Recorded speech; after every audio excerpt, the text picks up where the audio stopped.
Icegera ca mbere c'umukuru w'inama nkenguzamateka nyakubahwa Denise Ndadaye yarifadikanije n'abenegihugu bo muri komine Giheta mu ntara ya Gitega mu birori vyo guhimbaza umunsi mukuru wahariwe umukenyezi mwirimizi kw'igenekerezo rya 15 Gitugutu uno mwaka.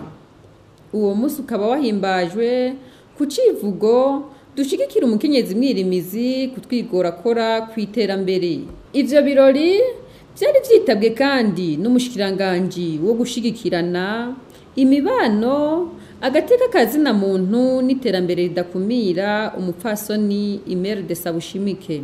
Mw'ijambo yashikirije abari bitavye ivyo birori, nyakubahwa Denise Ndadaye yarakeje abakenyezi b'abirimizi ku ruhara bafise mu miryango yabo no mu gihugu.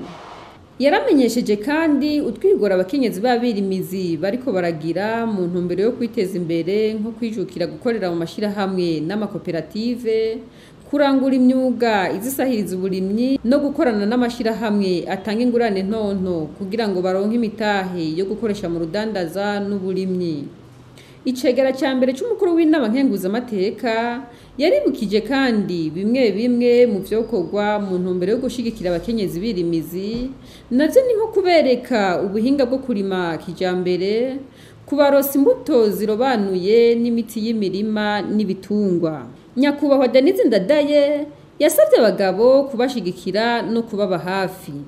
Abakenyezi b'abirimizi nabo yabahamagariye kujana n'amajambere hamwe no kugenderanira kugira ngo bungurane ubumenyi. Yarangije ijambo ryiwe ashimira bitanga batiziganya mu gushigikira leta mu twigoro igira mu guteza imbere umukenyezi mwirimizi. Kugira ngo utwigoro two kwiteza imbere tw'abakenyezi tugire aho tubashikana, abagabo babo basabwa kubashigikira no kubaba hafi.